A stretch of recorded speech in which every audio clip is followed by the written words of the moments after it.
Olá, hoje a gente vai mergulhar numa história e tanto. A história de como o Brasil conseguiu criar um dos maiores sistemas de saúde pública do mundo. É uma jornada longa, viu? Que pega a saúde, que era coisa para poucos, um privilégio mesmo, e transforma numa promessa para todo mundo.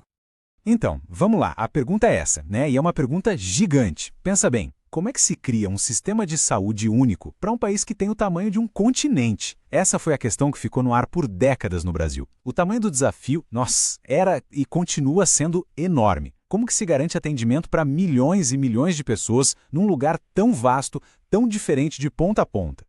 Para a gente entender como o SUS nasceu, a gente precisa primeiro dar um pulo lá atrás. Voltar para uma época em que essa ideia de sistema de saúde simplesmente não passava pela cabeça de ninguém.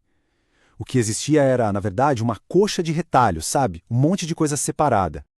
Olha só, por séculos e séculos a saúde organizada no Brasil era basicamente duas coisas. Ou era caridade, feita principalmente pelas santas casas para os mais pobres, ou era uma ferramenta do governo para controlar epidemias. O foco não era a pessoa, o indivíduo. Era apagar incêndio, sabe? Controlar os surtos de doença que podiam atrapalhar a economia, a ordem pública.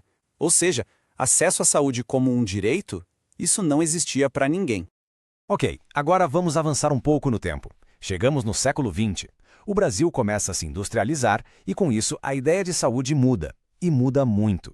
Ela passa a ser ligada diretamente a uma coisa: ter um emprego formal.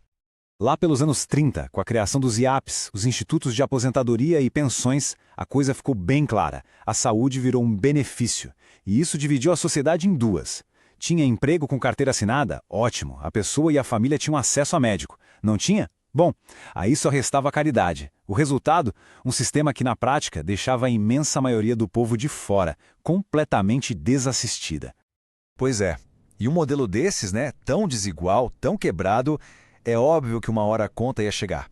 A insatisfação era gigante e foi aí que a gente começou a ver um ponto de virada nessa história toda. Chegamos nos anos 70.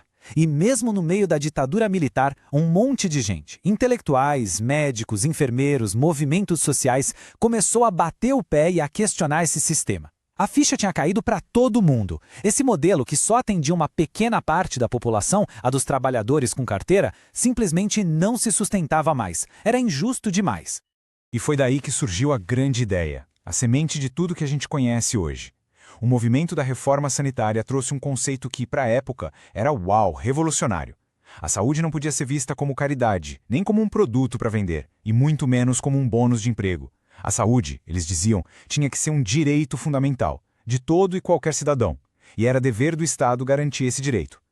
Essa ideia-força foi o que marcou a 8ª Conferência Nacional de Saúde, lá em 1986, um momento histórico. Certo. Mas aí vem a grande questão, né? Como é que uma ideia tão ousada, que nasceu no meio de movimentos sociais, conseguiu virar a lei mais importante do país? O ano-chave foi 1988, o momento da virada. O Brasil estava saindo da ditadura, se redemocratizando, e uma nova Constituição estava sendo escrita, a famosa Constituição Cidadã. E foi ali, preto no branco, que a mudança aconteceu de verdade. Aquela ideia virou lei. A saúde deixou de ser um privilégio e passou a ser um direito fundamental, cravado na Constituição.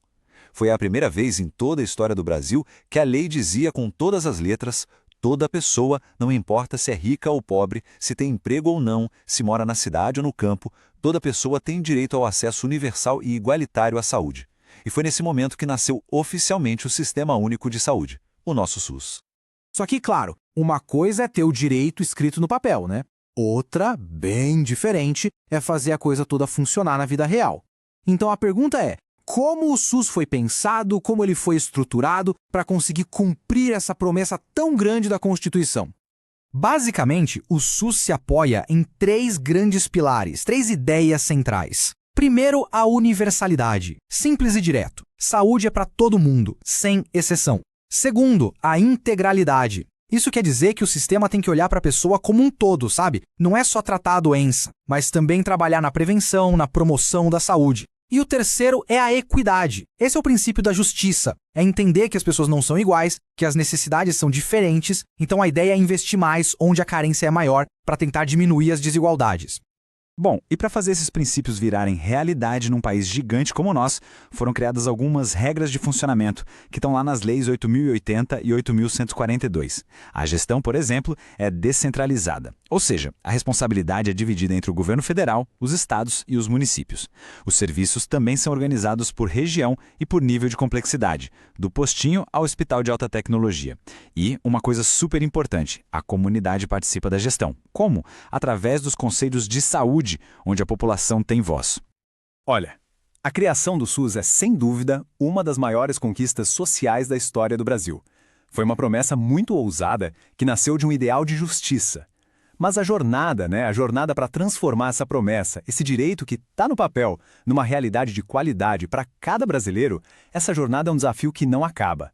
E a reflexão que fica é essa mesmo. O que a gente precisa fazer todo santo dia para que essa promessa seja de fato cumprida para todo mundo?